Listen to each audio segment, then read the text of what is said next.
Yes, the Penrith Panthers reign supreme, back-to-back champions, dream first half, first 40 minutes, perfection, blew Parramatta off the park, deserved winners, deserved champions. Let's bring in James Hooper and Brent Reid. What a performance it was. Yeah, look, they were clinical, they were ruthless, and Parramatta simply missed the kick, Braith, and all of Penrith's key players. Their forwards brought that much energy and that much intensity to the opening of the contest. Moses Leota and James Fisher-Harris were on another planet. So, look, they deserve all the plaudits and all the credit that they get today, because very difficult to go back-to-back in this day and age, and they've followed the Roosters doing it in 18 and 19. Well, we've seen one of the great sides, haven't we? And one of the great dynasties, you know, up there with the Melbourne and the Roosters dynasties. And, you know, obviously they got a production line out there of kids coming through. There's going to be some changes coming up, but they're going to be there and thereabouts again next year and the year after and the year after that. Kenny, did you think it was just Parramatta Penrith being unbelievable, or did Parramatta drop the ball at the start and just weren't there? I think a combination of both. Maybe. Look, I just think Penrith were unbelievable, to be honest, Braith. Look, I was talking to a few people during the game, and they were surprised how well Penrith started compared to how they started the week before against South. But I think against South Sydney, they had a little bit of ring rust. They hadn't played round 25, then won the first week of the finals and had another week off. And it took them 20, 25 minutes to get going against South. But what that did is it ran them got their timing right for this week. And Parramatta had to start fast. Parramatta were a little bit bold at the beginning, which I quite liked out of Parramatta. They tried, they dared to dream. We saw that, I think it was tackle 2 kick for Mitch Moses, things like that, which were really left field decisions.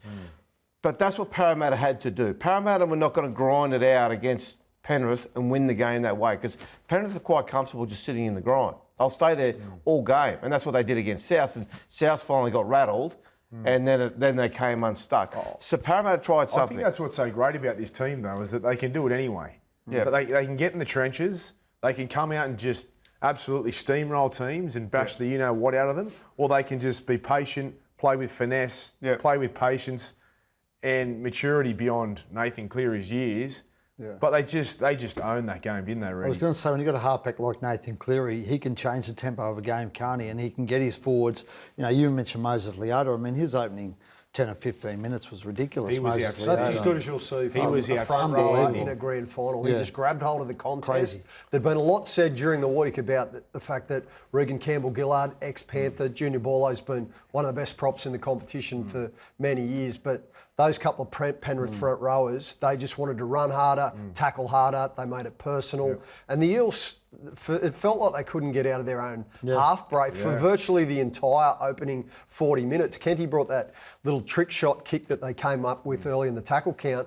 That was basically one of the few opportunities that they had of getting anywhere near scoring. I actually thought Parra started all right, but you're right. Even though they started all right, they were still losing the field position battle and losing it badly. I just don't think they couldn't go another level. They were just blown off the park, really. In every position. I mean, Fisher-Harris, we know. We've spoken about him for years and argue that he may be the best front row in the competition, but Leota, that was one for the ages, that performance. Well, he terrified them. Yeah. He just came in and bashed them. Not only did he terrify them, but then when he wanted to have a spell, they brought Spencer Leniu on and threw his leg drive through the middle of the field. He was in a similar class. The thing is, though, what we underestimate, what we don't talk about with Penrith is how ruthless they are defensively.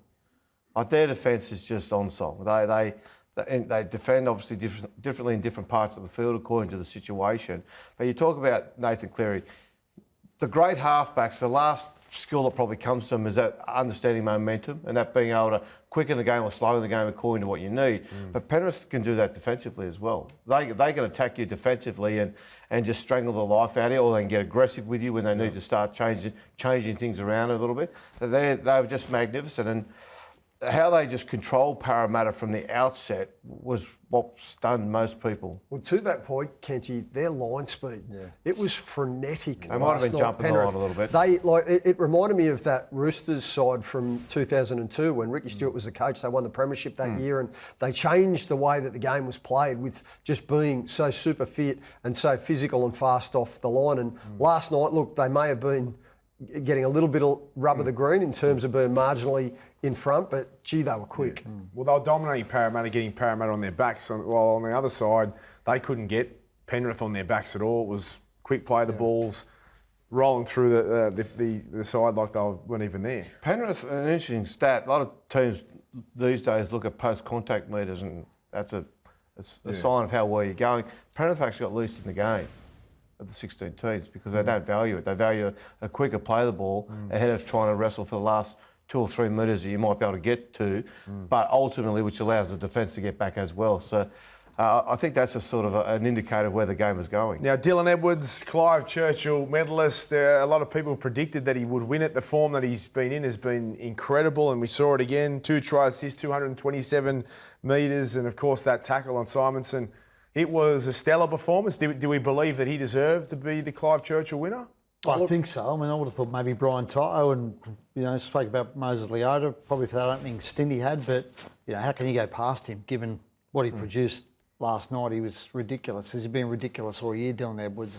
He's just an elite footballer now. Look, it was an epic performance, but I think if you go back a couple of years, there was a stage in his career, Braith, where he actually got dropped and he had the yips a little bit under the high ball. And so the development in Dylan Edwards, he's now consistently producing the type of performances that we saw last night on a week in and week out basis. So he's now an elite fullback, 2 premierships to his name. What about this? The try saver, as I mentioned now, in Simonson, he comes across and everyone's been talking about Sattler for the last couple of days. Is it Kenty? What did you think? Was it like Sattler's tackle? No, look. I think for the casual viewer it is, but no, it wasn't. Look, for a quality fullback like Dylan Edwards, that's shell and peas there, right? That sort of tackle. You had him covered the whole time. Had him covered the whole time. Simonson ran the wrong line. The Sattler tackle was a lock chasing down a winger. Much different than a fullback coming across in cover. And look, he did what he had to do. Like, there's no knock on Dylan Edwards. It was. Look, he did all he had to do. But Simonson it was tackled 2, I think, at the time. It was a really poor run from Simonson. Once he got past the winger there, Staines, sorry. At this point, he should have already been heading in because there's no doubt that Edwards was always going to get to him. Yeah. He always had him covered for ground. We were all at that 2003 grand final, and I remember sitting in the media box and the late, great Peter Chippy Frolingos stood up with the binoculars and he just said, "Good luck, Sats." Yeah. There's no way that Scott Sattler, essentially what he was implying, there's no way Scott Sattler's going to get there. But to Kenty's point, he was a lock forward. Look, he had a lot more distance to cover. It was a terrific tackle last night. My view, Sats they're not in the same class. Yeah, Sats got him covered. I went and grabbed him actually after the game. He was still calling the game actually. He was in the box upstairs. What did Sats say about the tackle? It was obviously praised him. Yeah. But he's still the king. He's still the king. I think it's pretty clear. You're right. The lock on a wing is a bit different. Yeah, exactly. We can take nothing away from Dylan Edwards because it was spectacular and his game was enormous. Deserved the Clive Churchill, which was really a good performance by him again. Now,